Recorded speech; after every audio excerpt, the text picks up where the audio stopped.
STL Tech Talk here to give you the event coverage from the Missouri Venture Forum. Held a meeting at the Moto Museum off Olive Street in St. Louis. The Missouri Venture Forum is a nonprofit organization formed in 1985 that serves as a catalyst, bringing together the people genuinely interested in helping entrepreneurs.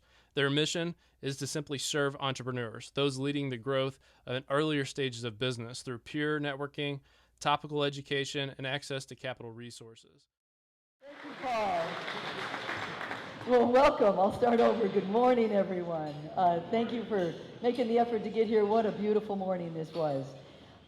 And we have a record crowd this morning, so sorry that the parking, of course, for our biggest day in a long time didn't work out. I look forward to today's presentation, Dugan. We're all very excited to hear your message this morning, so thank you again. I have a couple pieces of business to go through first, and do remember to turn your cell phones off. That's always something I forget often myself. We have some new slides that we're going to be scrolling through. So I do want to thank again Kathy Davis and the marketing team. They're doing amazing work in getting our image spiffed up and working on the new website. So thank you so much. So Ron, we've got our mission that we roll through. That's a normal slide, so we see that every day, but I do want to pause on that to always thank our sponsors. They're up on the slide, they're on every slide. They're what makes it possible for us to be here. So thank you so much for the sponsors that come to the table. Thank you, Sean. Very appreciated. Next slide, we've got an event coming up that Brian's going to be up here in just a minute to talk about called Conversations for Entrepreneurial Growth. This is a new slide, the very last one. Is some of the new ways to connect with MVF as we're continuing to upgrade our technology. So link in with us. Twitter and Facebook are all available for you. So those are great. So next I'm going to move to introducing our new members. Let me get that list up here. So I think, again, this is a record. We have 13 new members this month. 10 of them are here. So I will scroll through them. First, Dana Fowler with Healthy Me. Dana, if you could stand up, welcome. Next, we have Doug DeVitri, Doug DeVitri International, which is a marketing expert and business growth consultant. So, Doug, if you could stand up. Doug, welcome. Good timing. So, DeVitri International helps companies leverage the technology and talent they already have to recapture lost opportunities. The company's current project and commercially published book, Screen to Screen Selling, helps companies dramatically increase profitability and the customer sales experience without being physically present. So, Doug, great to have you on the team. Thank you. Kristen Kubin, who is the owner of Chemistry Multimedia. Kristen is back here. Welcome. Thank you. Chris Kubin and his firm Chemistry Multimedia LLC specialize in working with organizations in the following areas: public relations, marketing, social media, crisis communications, event management, and video production. So lovely to have you. Raj Wiswadkar. Is Raj here? Welcome, Raj. Raj is with Nova Dial, if I'm saying that right. So he's the Senior VP of Global Business Development and Strategy. Nova Dial is a biopharmaceutical company working to bring first-class therapies to address unmet needs for SSM patients suffering from stage 3 and 4 chronic kidney disease. So Raj, it's wonderful to have you on board. Welcome. Next we have Paul Raitt with TBA. Is Paul here? Good morning, Paul. Hi. TBA Inc. is a publication covering tech startups and venture capital. So you're in the right place. So welcome, Paul. Next we have Dugan. So I will hold off on having Dugan come up. And you'll hear a little bit more about him when he gets up here. Chad Steining is our next member. So Chad, if you will stand up. Chad, it's wonderful to have you here. Chad is the founder of Kaifa, or co-founder of Kaifa. He's the 2013 Entrepreneur of the Year for the state of Missouri, so congratulations for that. He moved here from Kentucky in 2010, and his company, Kaifa, develops superior inflammation diagnostics to improve the way inflammatory and immune disorders are monitored and treated. So congratulations and welcome to the organization. Next we have Graham Thomas with SLU. Where is Graham? Graham. Welcome to have you, Graham, one of our official members again. Graham is with the Office of Technology Development and Commercialization with SLU. SLU is a Catholic Jesuit university with campuses in St. Louis and Madrid, Spain. And SLU values academic excellence, life-changing research, compassionate healthcare, and a strong commitment to faith and service. So, Graham, it is wonderful to have you. And then I have two more. Put that in my file. Sorry.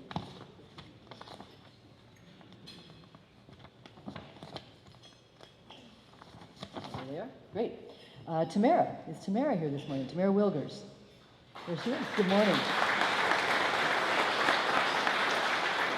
So Tamara is the Director of Technology Commercialization and Economic Development at the University of Missouri St. Louis. UMSL is a public metropolitan research university located in Missouri's most populous and economically important region. That's us. So welcome. Glad to have you on board. And lastly this morning is Mims Williamson. Is Mims here this morning? Great. Welcome. Mims is a business account executive with Charter Business, which is a division of Charter Communication, and they offer competitively bundled products over its state-of-the-art fiber-based network, helping businesses in a variety of industries maximize efficiency while continuing to grow. So welcome to all of you this morning. Great to have you on board. So with that, I'm going to turn it over to Brian Rogers, who's going to come up, Brian, and talk for just a moment about our roundtable, and then we'll get to our program.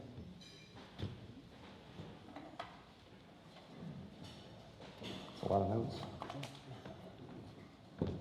Good morning.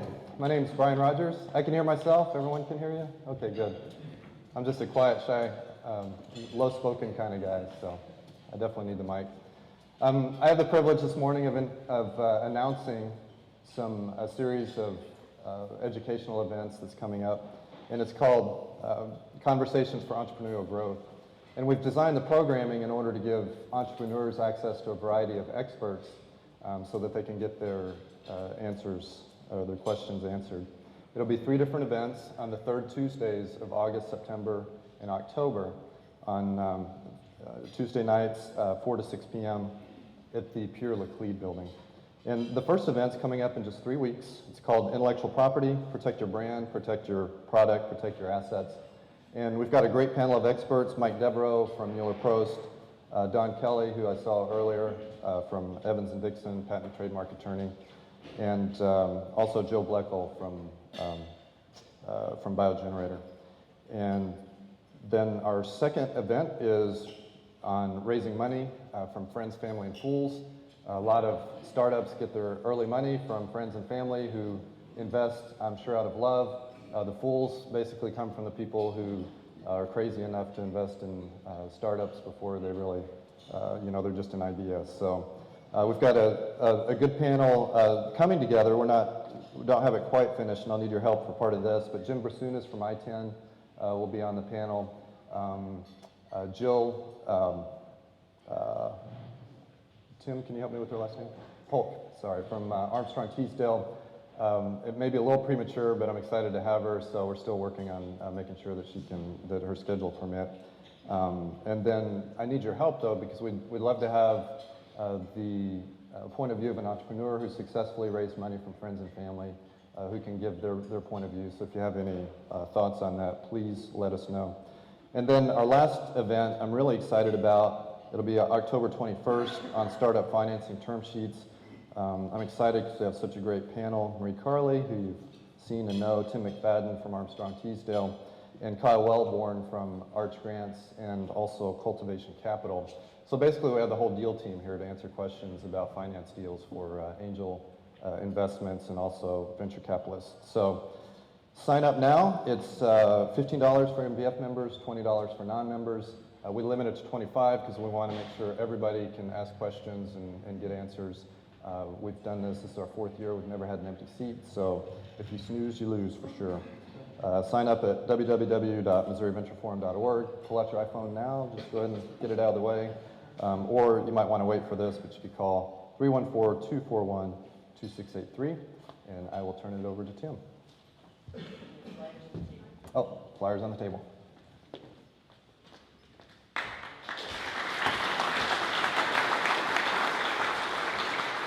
Good morning, everybody. I'm extremely excited about our speaker today, who's going to be terrific. My name is Tim McFadden. I am a partner at Armstrong Teasdale.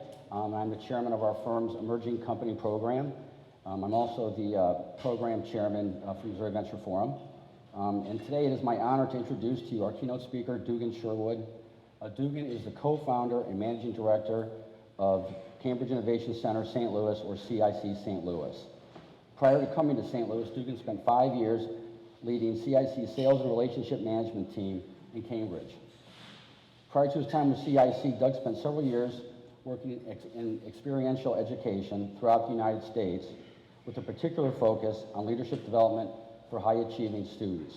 This work led him to found his own program in the American West, focusing on fast-rising college freshmen.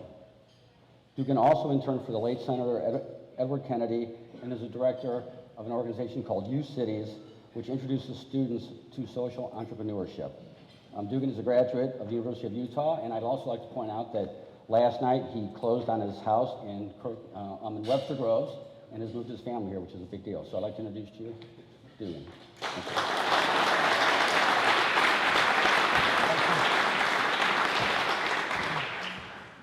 Good morning, everybody. Thank you, Tim. So, am I on? Good.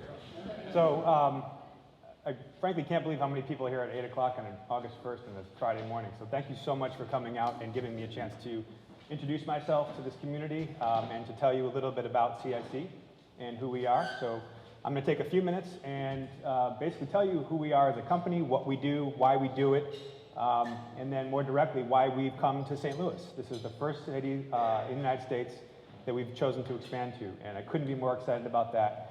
And so I'll explain how that's all working, and now that we are here, sort of what some of our plans and goals are for the future. So I have one of these. So basically, we are a 15-year-old company headquartered in Cambridge, Massachusetts. We are in Kendall Square, directly across the street from MIT. And what we do is we are effectively a facility for entrepreneurs, startup companies, and anybody who is interested in being part of the sort of local innovation community. And what we do is we provide everything on a very flexible month-to-month contract, and all of the resources that you would need to start a business in a commercial office space are provided by CIC. And we do this because there's a pretty strong mission component to the business that we've created. And that really is based on the idea that, and I know that this is, I'm sort of preaching to the choir here, but we really have a strong belief that entrepreneurs and innovators and tinkerers and inventors, these are the people who are ultimately going to look for, address, and resolve some of the greatest challenges and problems in the world. These are the people who find vaccines. These are the people who find ways of delivering cleaner water. These are the folks who develop new ways of communication. We really believe that entrepreneurs are a fundamental part of life, and it's and on a personal level, it's a fascinating environment to be in. And so, again, I'll get to this in a little bit, but St. Louis seems to be a place that's completely primed for the growth that in this world, and we couldn't be more excited to be where we are today. This is actually our mission statement, but the gist is that we really care about entrepreneurs. And our decision has been made to support entrepreneurs by providing them a office infrastructure where you pretty much just need to bring your computers.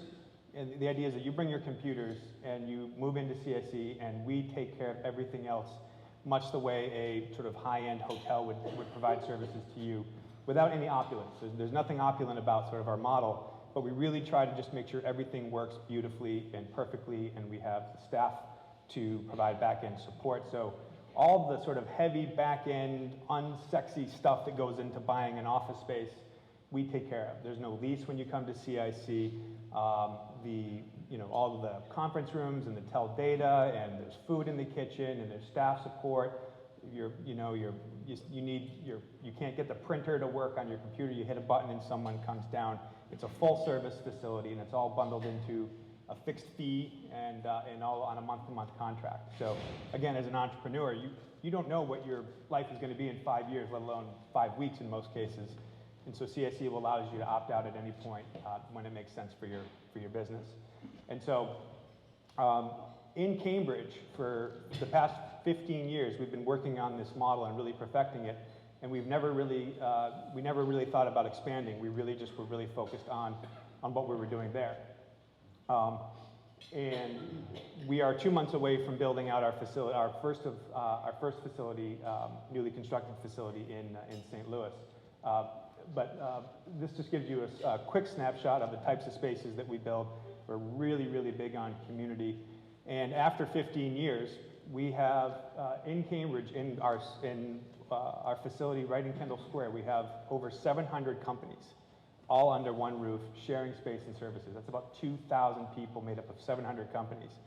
And so at some point in our model, a few years ago, when we started to get this type of volume, a couple things happened. First is we started to get some real international recognition around this concept of a shared workspace, which is becoming increasingly common as an industry. It's actually becoming its own separate industry. What also happened was, as you can see, there were all sorts of industries that were coming in. So we are completely agnostic as a facility. So we are not an incubator, we're not accelerators, we don't take equity. It's a fee for service. It's sort of, in that respect, it's kind of a hotel model. You come in, you check in, we take care of you, you stay for as long as you need, and you have all the resources. And when you have 700 companies all sharing space and resources, really interesting things can start to happen. And as you can see, what's probably really tough on this slide here, but it's the little pie chart right there will show the diversity of our clientele. The biggest pieces in Cambridge are software, web, mobile, life science, and health. And I suspect that there'll be some symmetry between that and what's going on in St. Louis. But really, what's the driver behind our clients in Cambridge are the universities in Cambridge and Boston, and specifically MIT and down the street, Harvard. The innovation that comes out of those universities is really the fuel that powers our community. And so we are, in a sense, a bit of a microcosm of the world around us. And a couple other comments about sort of who is in our space. You don't need to be an entrepreneur. We have all sorts of other organizations that are there for various reasons. And those include professional services, financial services, corporations, nonprofits, some guy who's just down the street who happens to like our office and thinks our coffee is good. We really are welcoming. What we look for are good people. We're not an investor, so we're not vetting companies the way an investment fund would. What we really look for are people who understand clear boundaries in a healthy community and an open system, and then we welcome them. And as a result, we can really create a really interesting community of people, and that includes some really fascinating corporations that have come through our door as well, and we're happy to support them as well. And we have intentions of really developing relationships with some of the major corporations in St. Louis as well. But for example, some of the most prominent companies, most famous companies that have come through CIC over the years include Google, Amazon, Apple. Facebook currently uses our showers. The British Consulate, BASF, 3M, Adobe, PricewaterhouseCoopers, Disney Research, and on and on and on. And these companies come here for different reasons, but one of the common themes among them all is they really want to be in the heart of an innovation district. And CIC happened to find arguably the best location on the planet 15 years ago when it positioned itself literally across the street from MIT, right on the corner of the Red Line T, if you're familiar with Boston at all. And so we really are a home for anybody who's interested in innovation, and so I just want to make sure that that's clear to all of you, because there's a lot of people who provide services in this room to startup companies, and you're welcome at CIC as well. It's a really important part of our model, in fact. A lot of times companies will come to us and say, I need a CPA, I need an attorney, I need a bookkeeping service. Do you know a good person to help build a website? And 15 years ago, we created a model that did all of that, where we were the true experts, where we tried to be the experts of all of those things. We tried and we completely failed. And it almost killed the business. And we pivoted into this model where we really just pulled back and provide a platform where we create a beautiful office space, make sure it works as perfectly as if it was completely staffed by, you've heard about like stories of Google's offices and how incredibly, elaborate they are. Well, we sort of aspire to do something like that. the point is that if you're an entrepreneur or you're a company at CIC, just everything works and you don't have to worry about it. And it's all wrapped up in this really high service model and wrapped up in a beautifully designed space. And what's also wonderful about that is that when we don't have to be the expert lawyer, in Boston, 15 law firms are now at CIC. So we can literally walk down the hall and say, happy to introduce you to this person and make those connections. And it's just worked really, really well. Such that we have, we have on our part to begin to create ourselves on an international level in this growing industry of sort of shared office real estate as a bit of a gold standard. And there are a number of companies that are much, much larger than us. And that's, I think, partly because we have really tried to develop our craft in this one facility in Cambridge over the past 15 years. But let me pivot to our intentions for expansion, which is really where we're spending a significant amount of our time these days. About 3 years ago, we made the decision to feel like the goose was cooked enough where we could start to take our model and look at it and find a way to box it up and look at other markets to develop this. And I'm obviously speaking to you today in the place that we chose first, but St. Louis was not on our mind on day one. Our vision was, I think, just when we sort of said, okay, well, where do we go? We were naturally drawn to the leading tech hubs around the world, San Francisco, New York, places in Europe, London, perhaps Chicago, Washington, D.C., these really, really much larger markets. And a couple things happened on the way to figuring out whether or not we should go there. First of all, I don't think you need to go to San Francisco to realize how expensive it really is. But once you do go to San Francisco, you really realize how expensive it is. And we were still, to this day, are still a small company. And we did not want to take on serious investment capital to go build a facility in downtown San Francisco, as appealing as that is. And maybe we will go there someday when we're a little bit bigger. I think that it'd be really exciting. It's a very tempting environment, and there's obviously some tremendous innovation going on in a place like San Francisco. So it is still appealing, and I hope someday we get there. But what we learned was that A, it was really, really complicated to get into that market. And B, what was even more interesting was we sort of became less enthusiastic about it as we got in there. And part of that was because, going back to sort of our mission, we really think that we have an opportunity to move the needle in some really important way on communities that are building these innovation ecosystems. We sort of concluded that a place like San Francisco doesn't really need our help.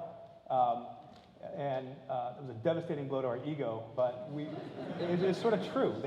They're doing just fine. And San Francisco has its problems, Boston has its problems, Cambridge has its problems, but these are communities that are really active and very, very healthy.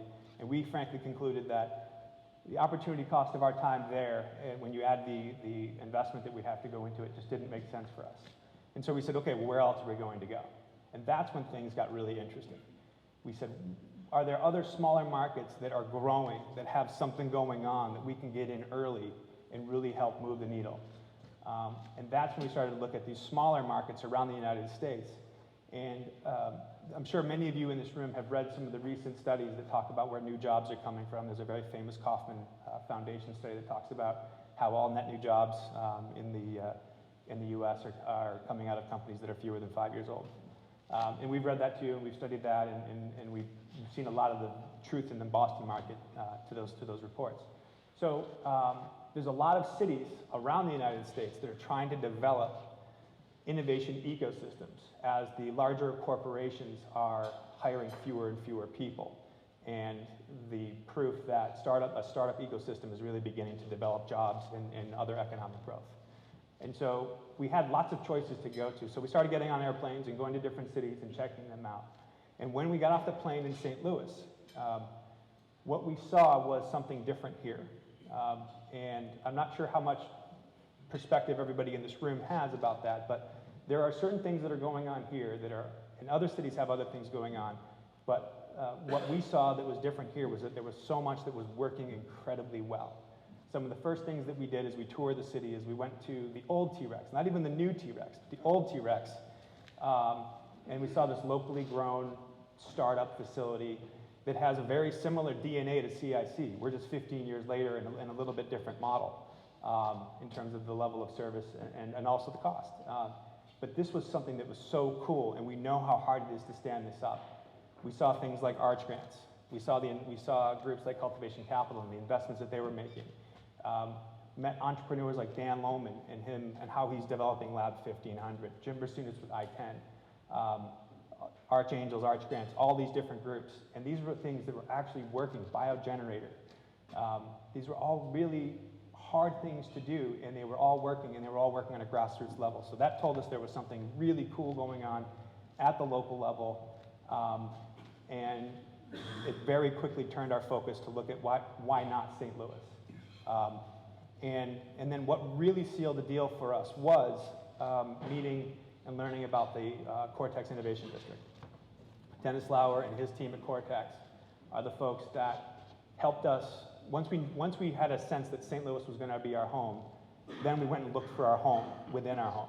And that's when we really learned about the organizations behind Cortex, the vision of Cortex, the leadership, the capital behind it. And that's when we started to get sort of giddy about this opportunity. We sort of felt like we're the smartest outsiders around because we're seeing this gem in the Midwest that has not yet reached a national pitch. And I'll get into sort of what we're doing now and how the proof really is in the pudding and what we really truly believe is happening here. For those of you who don't know or aren't familiar with the Cortex, what Cortex is, I'm not part of Cortex. I'm in it, so I'll butcher it if I go too far with it. But basically, Cortex is a 220-acre development that is creating an innovation district. Work, live, play, learn environment where you have industry and retail and residential and beautiful spaces, all in the perfect location for a city. And the perfect location for us was, going back to our DNA, is being tied to a university innovation system. That's one of the criterion that we were not going to flex on as we looked at new markets to go to, was innovation comes out of universities. And these folks are backed by UMSL, St. Louis University, and WashU, and they're literally right between WashU and SLU. So again, we were just scratching our heads saying, why the hell isn't this, why didn't we find out about this earlier? This is so cool. And it's beautiful, beautiful office space, and it's a lot less expensive than San Francisco, right? It's not as dense as San Francisco, but we're working on that. We'll get there. But the bottom line was that as we got to know the people and the leadership behind this and their vision, it started to feel very similar to, frankly, what Cambridge and Kendall Square and MIT felt like 10 or 15 years ago. If you haven't been to Kendall Square in Cambridge and you're ever in Boston, let me know, because I'll have you take a tour of CIC and get a sense of the neighborhood. But 15 years ago, as innovative as entrepreneurial as MIT is, and it is, the couple square miles of Kendall Square were basically a university and a bunch of pharmaceutical companies and a post office and an Au Bon Pain. And that really was about it. It was a ghost town at 5 o'clock. There was nothing romantic about the place. It was a very, very industrial. If you go there today, there are 30 restaurants in Kendall Square. There are 3 residential towers, liquor stores. You I'm sure that there are more. But on a Tuesday night, they have completely redeveloped and created this really interesting urban development plan in there. You can rent a kayak, for God's sakes, in Kendall Square now. And so it's this place that attracts people. And now that's really important for a number of reasons. It's attracted new businesses. Google, Microsoft, Facebook, Apple, they're all now there. But what's more important is that it's a place where young people want to come work, right?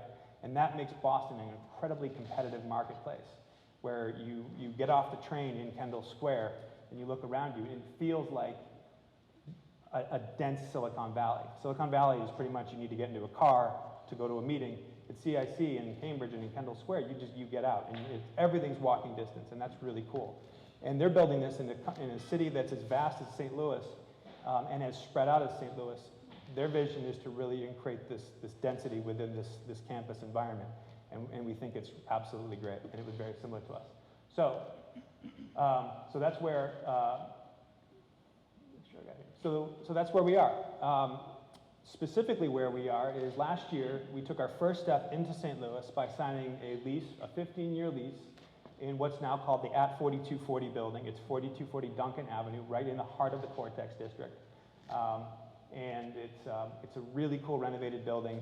There's a couple folks who I'm actually going to take over to our facility right after this. So if anybody has an extra half an hour or an hour and wants to join us, I'd love to invite anybody to join us. So the only thing I want to point at is just sort of put an emphasis on the graduate from the schools here.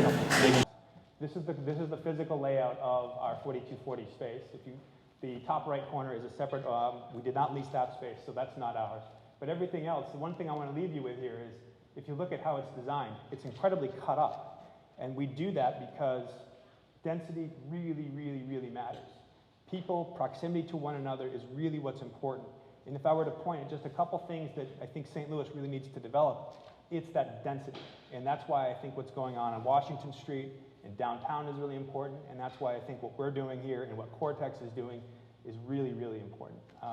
And so when we're all said and done with this, we're going to have 250 to 300 people all working on one floor. And you can't do that if you don't understand proper space design or construction. And we have just failed so many times over 15 years to not know what we're doing now. So we're really good at it. And we couldn't be more excited to bring it to St. Louis. And not to outdo ourselves, but we took another step just a couple of months ago in St. Louis, saying we're before this thing is even done, this is 2 months away. This is actually what it looks like right now. As we've gotten into the market here, we took another step where effective June 2nd, actually, see Heather in the back, we signed a 15-year management agreement to take over the Center for Emerging Technologies.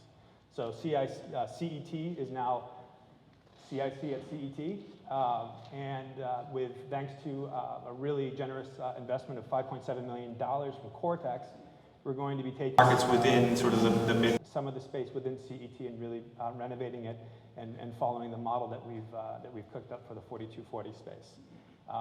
So we really, really are excited about the environment here. We really think that St. Louis has built something really tremendous, and we couldn't be more excited to be part of it, and we think that we can help.